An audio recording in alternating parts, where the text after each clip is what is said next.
राम राम प्रिय दर्शकों, कैसे हैं आप। उम्मीद करता हूं अच्छे होंगे।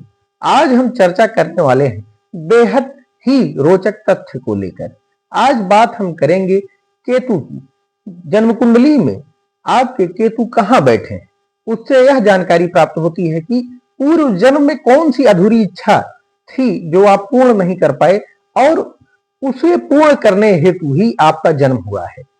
और यह सब आपकी केतु के आपके 12वें घरों में कहां केतु बैठे हैं, इससे जानकारी प्राप्त होती है।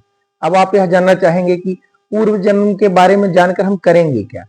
पूर्व जन्म के बारे में जानकर हमें यह करना है कि आप जानते ही होंगे कि केतु मोक्ष का कारक है। तो पूर्व जन्म में जो आपने गलतियां की है वह इस जन्म में न करिए। इसीलिए आपको यह जानना बेहद जरूरी है कि वह कौन सी कमी रह गई थी, वह कौन सी अंतिम इच्छा थी आपकी जिसकी वजह से आपका जन्म हुआ है, जिस वजह से आप मोक्ष को प्राप्त नहीं हुए और इस जीवन को प्राप्त किए हैं। तो वह सब इस वीडियो के माध्यम से मैं आपको बताऊंगा। आप सबके समक्ष उपस्थित हूं मैं आशीष शुक्ल।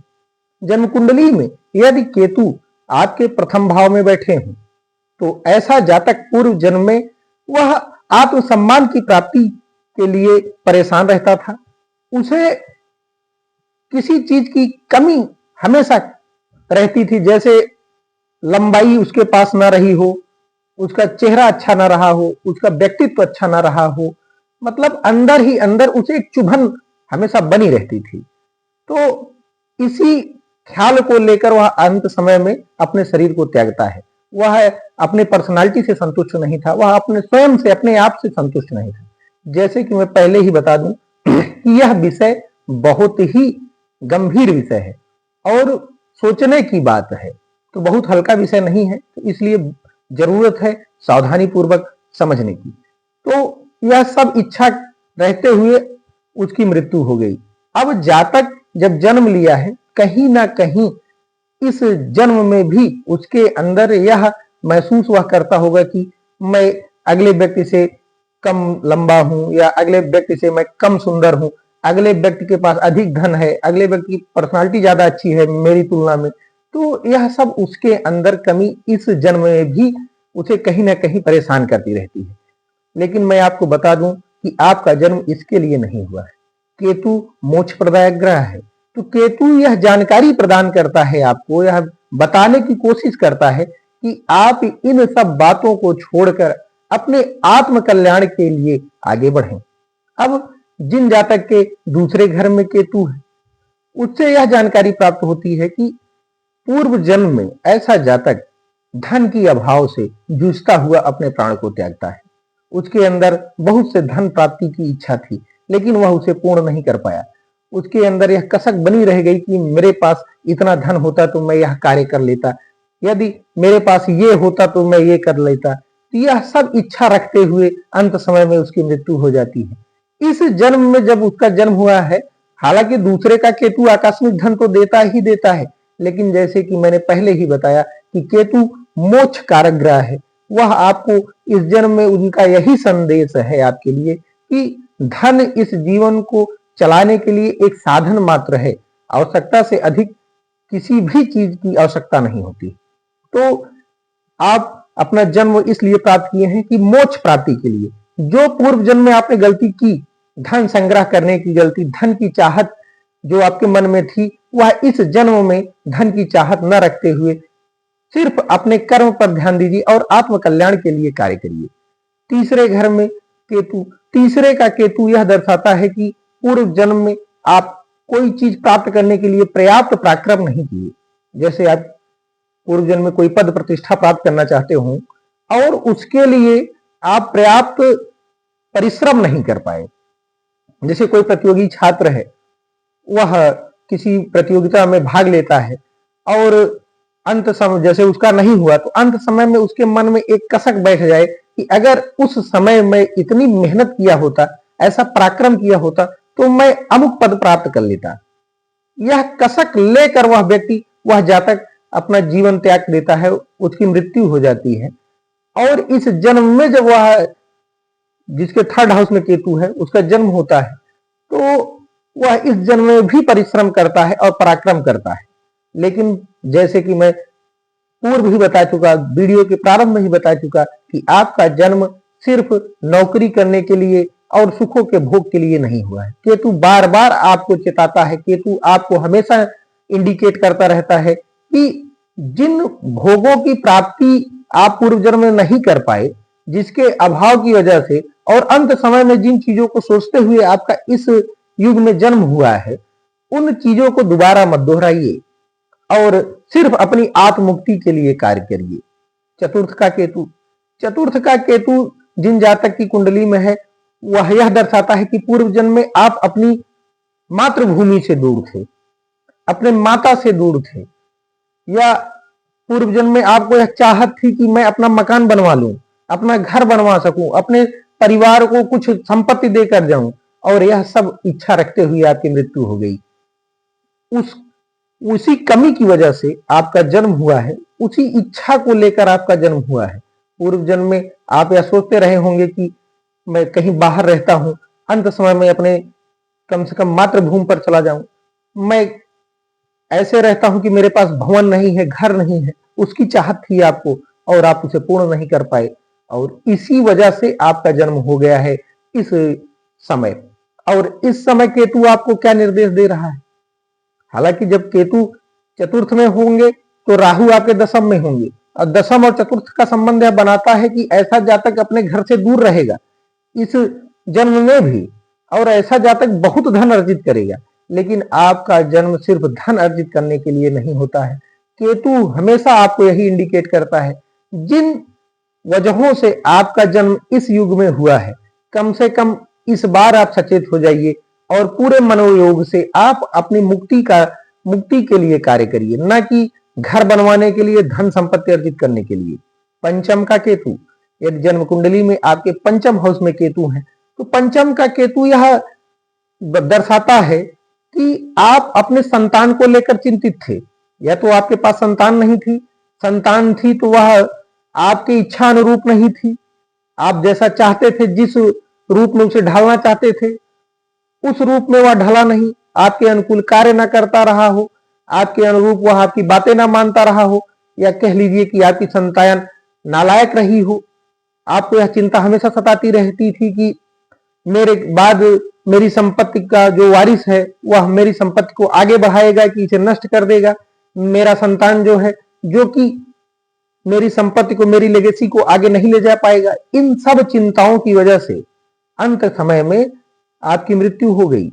आप जब अंत समय में प्राण त्याग रहे थे तो आपका मन जो था वह आपके संतान के ऊपर लगा था, इसी वजह से आपका जन्म हुआ है इस समय। अब आपको करना क्या है? केतु आपको यही इंडिकेट करते हैं कि आपकी संतान चाहे जैसी है आप उस पर ध्यान दीजिए, ऐसा नहीं कि ध्यान नहीं देना है, लेकिन जरूरत से ज्यादा, जैसे भगवत गीता में भी लिखा गया है कि किसी चीज पर आसक्ति नहीं होनी चाहिए। तो केतु मोक्ष कारक ग्रह है, वह आपको इंडिकेट करता है कि यह जो आपको जन्म मिला है बड़ी मुश्किल से मिला है और आपको अपने आत्मकल्याण के लिए मिला है। अब छठे घर का केतु, जिन जातक की कुंडली में छठे घर में केतु है, वह यह प्रदर्शित करता है कि पूर्व जन्म में भी उसके पास शत्रु थे, रोग था, ऋण था। आपका जो जन्म हुआ है इस जन्म में भी आप कहीं ना कहीं शत्रुता से जूझते होंगे, लेकिन छठे का केतु अच्छा होता है, बहुत खराब नहीं है छठे का केतु। लेकिन पूर्व जन्म में निसंदेह आप जो है शत्रुओं से घिरे थे, रोग आपको घेर लेता था, ऋण घेर लेता था। अंत काल में इन्हीं सब चीजों का विचार करते हुए आपने अपने प्राण त्याग दिए, इसी वजह से आपका जन्म हुआ है। और इस समय जो कुंडली में खस हाउस में आपके केतु बैठे हैं वह इसी चीज को इंडिकेट करते हैं। करना क्या है? करना यह है कि इन सब बातों पर ध्यान न देकर अपनी आत्मा के कल्याण के लिए आपको कार्य करना है। सप्तम घर का केतु, यदि आपकी जन्म कुंडली में सप्तम घर के केतु हैं तो यह इस बात को इंडिकेट करते हैं कि पूर्व जन्म में आपका आपके पार्टनर के साथ अच्छा संबंध नहीं था, आपके जो पति रहे हों या पत्नी रही हों उनसे आपके अच्छे संबंध नहीं थे, आपके परिवार वालों से अच्छे संबंध नहीं थे। यदि आप किसी के साथ साझा व्यापार करते थे तो आपस में उसमें भी अच्छा संबंध नहीं था। यह सब सप्तम घर का केतु दर्शाता है, और कहीं ना कहीं इस जन्म में भी इन सब चीजों की कमी ला देता है केतु। वह इसलिए लाता है क्योंकि केतु हमेशा आपको मुक्ति की राह पर ले जाएगा, आपको इतना परेशान करेगा कि आप इन सब चीजों से मुक्त हो जाइए। इन सब चीजों के बारे में न सोचते हुए सिर्फ अपनी मुक्ति के लिए कार्य करिए। तो 8वें घर का केतु, यदि आपकी कुंडली में केतु अष्टम घर में है, केतु अष्टम घर में निसंदेह बहुत अच्छे माने जाते हैं। जिस भी जातक के अष्टम घर में केतु है, वह पूर्व जन्म में ऐसा कार्य करता था, वह उसकी रुचि तंत्र मंत्र में थी, गुप्त विद्याओं को सीखने के लिए थी, उसकी रुचि ज्योतिष में थी, वह कोई ऐसी साधना करता था और किसी शक्ति की प्राप्ति के लिए कार्य करता था, और इस दौरान उसकी अकाल मृत्यु हो जाती है। इस जन्म में भी केतु आपको यही इंडिकेट करते हैं, जिन चीजों की प्राप्ति के लिए आपने पूर्व जन्म में कार्य किए थे, कर्म किए थे, उसे आप आगे बढ़ाइए और अपनी आत्मा को मुक्ति दिलवाइए। इसीलिए आपका जन्म हुआ है। यदि आप कोई साधना करते हो जिसके भी केतु अष्टम घर में हो, वह कमेंट करके जरूर बताइएगा। आपकी इच्छा होती होगी साधना करने की, आपकी इच्छा होती होगी गुप्त रहस्यों को जानने की, यह सब केतु जो है आपको जरूर प्रदान करता है। नवम घर का केतु, नवम घर का केतु बहुत ही शुभ होता है। नवम घर लाभ घर है। केतु यहां बताता है कि यहां साधना संबंधित और गुरु से संबंधित आपको कार्य करना है। पूर्व जन्म में भी आप ऐसे कार्य करते थे, इस जन्म में भी आप ऐसे कर्म करते हुए अपनी आत्मा को मुक्त करिए। दसम घर का केतु, दसम घर में जिस जातक के केतु है, वह जातक पूर्व जन्म में बहुत मानसिक अशांत था। उसे समाज में पद चाहिए था, प्रतिष्ठा चाहिए था, इन सभी चीजों की वह प्राप्त नहीं कर पाया और इन चीजों की कमी उसे अंत समय में बहुत परेशान करती थी। वह समाज में अपना एक स्टेटस बनाना चाहता था, समाज में वह एक ऊंचाई को प्राप्त करना चाहता था, किसी पद की चाहत थी उसे, उसका मन हमेशा अशांत रहता था और इन सब चाहतों को सोचते हुए अंत काल में यह सब सोचते हुए उसकी मृत्यु हो जाती है। अब आपका जन्म हुआ है तो केतु आपको यही संदेश दे रहे हैं, जिन व्यर्थ चीजों की प्राप्ति के लिए आपने पूर्व जन्म अपना खराब कर लिया, वह इस जन्म में आप अपने कार्य को ना दोहराएं। क्योंकि जिस भी जातक की कुंडली में दसम घर में केतु होंगे, वह जानते होंगे कि इस जन्म में भी आप कहीं ना कहीं एक ऐसी चाहत रखते हैं कि आपको कोई अच्छा पद मिल जाए, कोई प्रतिष्ठा मिल जाए, समाज में आपका नाम हो जाए, लोग आपको जानने लगे, आप समाज में एक अच्छी ऊंचाई पर प्रतिष्ठित हो जाएं। यह सब आपकी कामना होगी इस जन्म में भी। लेकिन जैसा कि मैं हमेशा कहता हूं कि केतु मोक्ष का कारक है, वह आपको मुक्ति दिलवाना चाहता है, तो आप अपने मोक्ष के लिए जतन करिए, उसके लिए कार्य करिए। 11वें घर का केतु, यदि जन्म कुंडली में आपके केतु 11वें घर में है, तो वह इस बात का संदेश देता है कि 11वें घर का केतु लाभ का घर होता है।